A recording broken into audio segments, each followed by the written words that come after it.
अगर आप भी कंफ्यूज हैं कि यूएसए और जर्मनी में से किस कंट्री में पढ़ाई करना बेहतर होगा, तो ये वीडियो आपके लिए है। 2025 के कॉन्टेक्स्ट में दोनों कंट्रीज का education system, cost, job opportunities और पीआर पॉलिसीज में काफी कुछ बदला है। दोनों ही देश दुनिया के टॉप एजुकेशन डेस्टिनेशंस हैं, लेकिन आपके लिए कौन सा सही है, ये आपको तभी समझ आएगा जब आप इनका पूरा कंपैरिजन देखेंगे। तो आज के इस वीडियो में हम बात करेंगे कि यूएसए, जर्मनी, इनमें से कौन सी कंट्री आपके हिसाब से सही रहेगी। Hi, my name is Varsha Dubey and watching NBT tech ed. सबसे पहले बात करते हैं एजुकेशन सिस्टम की। यूएसए का एजुकेशन सिस्टम आज भी काफी लिबरल और फ्लेक्सिबल माना जाता है। आप अपने इंटरेस्ट के हिसाब से सब्जेक्ट्स और इलेक्टिव्स चूज कर सकते हैं। इंटरडिसिप्लिनरी लर्निंग और पर्सनलाइज्ड कोर्स स्ट्रक्चर की वजह से स्टूडेंट्स को काफी फ्रीडम मिलती है।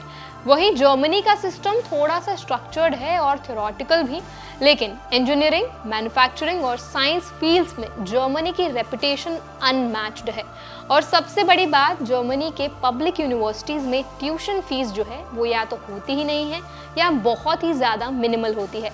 सिर्फ सेमेस्टर कंट्रीब्यूशन लगता है। तो अगर आपको थोड़ा एकेडमिक फ्रीडम चाहिए और आप इन्वेस्ट कर सकते हैं, यूएसए इज ग्रेट। लेकिन अगर आप बजट कॉन्शियस हैं तो जर्मनी आपके लिए बेटर ऑप्शन बन सकता है। अब बात करते हैं कॉस्ट ऑफ एजुकेशन और लिविंग की। यूएसए में 2025 तक ट्यूशन फीस और भी बढ़ चुकी है। जो टॉप प्राइवेट यूनिवर्सिटीज़ हैं उनमें आपको करीब $25,000 से लेकर $60,000 पर ईयर तक खर्चा आ सकता है। लिविंग कॉस्ट भी जो बड़ी सिटीज़ हैं जैसे कि न्यूयॉर्क, सैन फ्रांसिस्को या बॉस्टन में $1,500 से लेकर के $2,500 पर मंथ तक आ सकती है। जर्मनी में ट्यूशन ऑलमोस्ट फ्री है, लेकिन जो सेमेस्टर फीस है वो थोड़ी सी लगती है। अराउंड 250 से 400 यूरोज पर सेमेस्टर होती है ये फीस। और लिविंग कॉस्ट भी मैनेजेबल है। अराउंड 850 से 1200 जो यूरोज है पर मंथ, इतना खर्चा आता है। तो अगर आप कम खर्चे में क्वालिटी एजुकेशन चाहते हैं, जर्मनी क्लियरली ज़्यादा इकोनॉमिकल ऑप्शन है।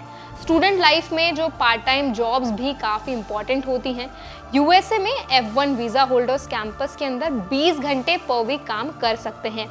ऑफ कैंपस जॉब के लिए आपको ओपीटी या सीपीटी का रूट लेना पड़ता है। स्टेम कोर्सेज के लिए ओपीटी 3 साल तक वैलिड होता है और जो नॉन स्टेम के लिए आपको 1 साल तक ओपीटी आपका वैलिड होता है। जर्मनी में आपको 120 फुल वर्किंग डेज या 240 हाफ डेज तक पार्ट टाइम वर्क परमिट मिलता है। जर्मनी लैंग्वेज आती हो तो और भी जॉब ऑप्शंस अवेलेबल हो जाते हैं।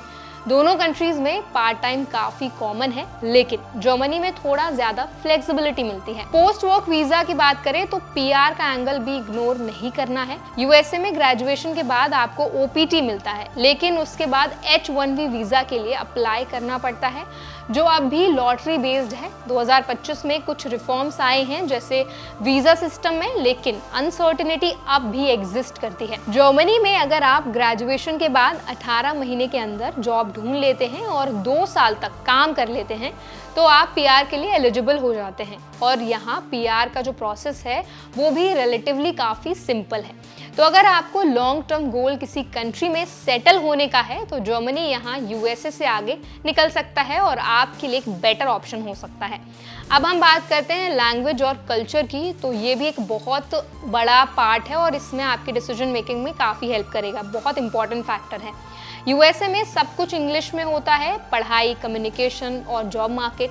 इसीलिए अगर आप इंग्लिश में कंफर्टेबल हैं तो यूएसए में कोई दिक्कत होगी नहीं एक्चुअली आपको। और जर्मनी में ना इंग्लिश टॉट कोर्सेज अवेलेबल हैं, लेकिन जो रोज़मर्रा की ज़िंदगी में लोग वहाँ बात करते हैं, मार्केट लैंग्वेज की अगर हम बात करें तो वो जर्मन लैंग्वेज ही है और आपको जर्मन आनी चाहिए अगर आपको वहाँ अपनी लाइफ ईजिली बितानी है। अगर आप एक नई लैंग्वेज सीखने के लिए तैयार हैं तो जर्मनी आपको एक रिच कल्चरल एक्सपीरियंस भी दे सकता है। तो ये जो दोनों कंट्रीज थी, यूएसए और जर्मनी, ये कंट्रीज की अपनी अपनी स्ट्रेंथ्स हैं और लिमिटेशंस भी हैं। अगर आपको टॉप यूनिवर्सिटीज, प्रैक्टिकल लर्निंग और ग्लोबली रिकॉग्नाइज्ड डिग्री चाहिए और आप काफ़ी इन्वेस्ट कर सकते हैं तो यूएसए आपके लिए बेस्ट ऑप्शन हो सकता है। लेकिन अगर आप थोड़ा बजट कॉन्शियस हैं, ट्यूशन फीस, एजुकेशन जो है वो आपको थोड़ा फ्री चाहिए और यूरोप में सेटल होने का आपका प्लान है तो जर्मनी एक स्मार्ट और लॉन्ग टर्म फ्रेंडली चॉइस है। देखिए, जो अल्टीमेट अल्टीमेटली डिसीजन है वो आपको ही लेना है, आपको ही डिसाइड करना है। जितने भी प्रोज एंड कॉन्स थे दोनों कंट्रीज़ के मैंने बता दिए हैं। आप खुद की भी थोड़ी रिसर्च कर सकते हैं क्योंकि आपके जो पर्सनलाइज प्लान्स हैं उन पर भी काफ़ी सारी चीज़ें डिपेंड करती हैं। तो आई होप जो भी इन्फॉर्मेशन आज हमने आपके साथ शेयर की है वो आपको काफ़ी हेल्पफुल लगी होगी।